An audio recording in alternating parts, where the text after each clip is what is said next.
Idas e vindas arrastaram aqui no Congresso um dos pilares da campanha do presidente da República. O governo editou 7 decretos para ampliar o porte e a posse de armas, mas acabou tendo que recuar em todos. Entre os pontos polêmicos, a previsão de que 19 categorias profissionais, a exemplo de caminhoneiros, advogados, políticos e jornalistas, poderiam requerer autorização para portar arma de fogo nas ruas. Outra polêmica foi a possibilidade de liberar armas mais potentes para civis.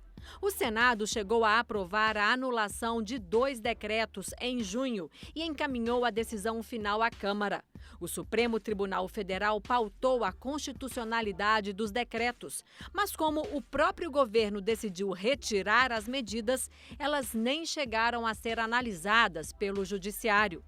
O ministro da Casa Civil, Onyx Lorenzoni, veio anunciar a revogação dos decretos. Nós acabamos de protocolizar um projeto de lei que trata de porte de arma para o cidadão. O melhor encaminhamento era um bom acordo, que preservasse aquilo que é constitucional no decreto e que aquilo que não couber no decreto, que o governo encaminhasse por projeto de lei. Eu acho que o governo compreendeu que é o melhor caminho. Foi o caso da permissão para colecionadores de armas e os limites para a posse na área rural.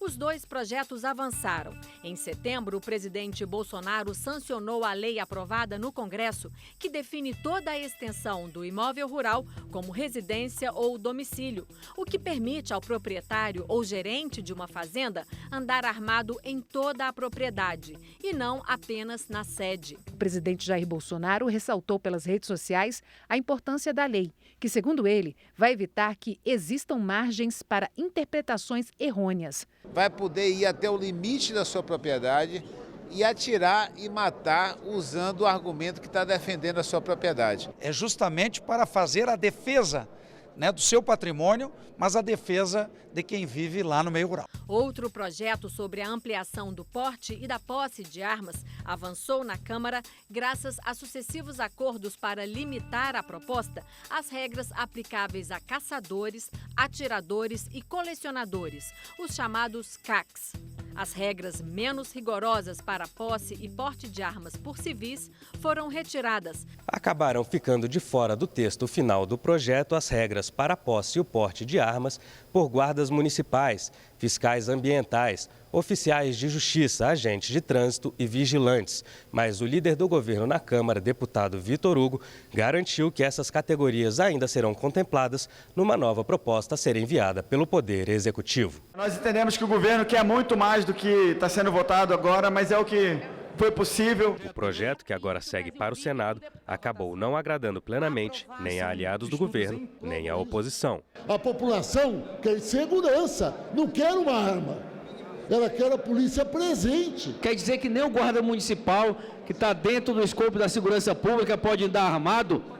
Daqui a pouco vamos acabar com a polícia e deixar o bandido tomar de conta. Ainda em novembro, o plenário aprovou em segundo turno, com o aval de 385 deputados, a proposta de emenda constitucional que alça os agentes penitenciários à categoria de policiais penais federais dos estados e do Distrito Federal. Houve comemoração nas galerias. Parabéns à profissão mais perigosa do mundo. Parabéns à decência de vocês, à competência de vocês. Junto com o debate sobre a ampliação do porte e da posse de armas, foi criado um grupo de trabalho para analisar um pacote anticrime do ministro da Justiça, Sérgio Moro, e do ministro do Supremo Tribunal Federal, Alexandre de Moraes. Tal como as medidas das armas, vários itens do pacote passaram por revisão do Legislativo. Foram rejeitados 28 itens propostos pelo ministro da Justiça. Entre eles, o excludente de ilicitude, que voltou à análise da Câmara por meio de um projeto aprovado na Comissão de Constituição e Justiça, que muda o Código Penal Militar. Outro item retirado do pacote anticrime também retornou à pauta por meio de proposta legislativa: a prisão em segunda instância. Em novembro, o entendimento do STF acabou com a possibilidade desse tipo de prisão antes do fim do processo. Um retrocesso em todos os termos, voltando o Brasil a ser o país da impunidade, tanto no combate à corrupção quanto no combate da violência. Só pode prender depois de transitada em julgada. Essa é a Constituição. Quem não gostar tem que mudar a Constituição. Por 408 votos a favor e apenas 9 contra, o plenário aprovou o pacote anticrime resultante de um esforço de 200 dias do grupo de trabalho da Câmara, que consolidou as propostas do ministro da Justiça, Sérgio Moro, e do ministro do Supremo Tribunal Federal, Alexandre de Moraes. Os deputados ainda rejeitaram um destaque apresentado pelo Novo, que pedia a retirada do texto da figura do juiz de garantias, um magistrado responsável apenas por instruir o processo e não por julgar o mérito. Entre as mudanças do Código Penal trazidas pelo pacote anticrime estão o aumento do tempo máximo de cumprimento de pena de 30 para 40 anos, o aumento da pena de homicídio simples com arma de fogo de uso restrito de 6 a 20 anos para 12 a 30 anos de reclusão, a ampliação da transação penal, que permite a substituição de pena em crimes de menor gravidade, e a obrigatoriedade de que chefes de organizações criminosas comecem a cumprir pena em presídios federais. O pacote anticrime foi aprovado em dezembro no Senado e enviado à sanção do presidente Bolsonaro.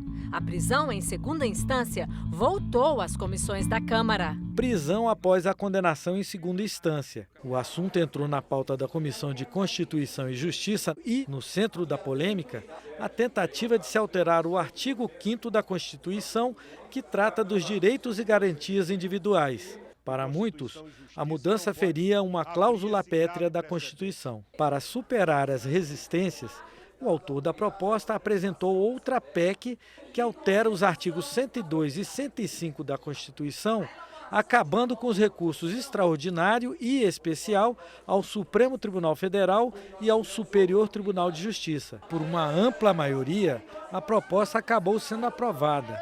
Nós estamos limitando o trânsito em julgado definitivamente para a segunda instância e fazendo com que a Suprema Corte brasileira cumpra o papel de Suprema Corte e assim no mundo inteiro, que ela apenas avalie ações revisionais. Somente 20% dos homicídios do país são julgados em primeira instância.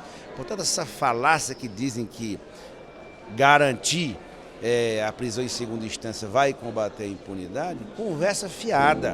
No final de novembro, os deputados derrubaram vetos do presidente Bolsonaro e viraram lei a permissão à vítima de propor ação de divórcio no próprio juizado de violência doméstica e familiar e a obrigatoriedade para os serviços de saúde públicos e privados notificarem a delegacia policial sobre indícios de violência contra a mulher.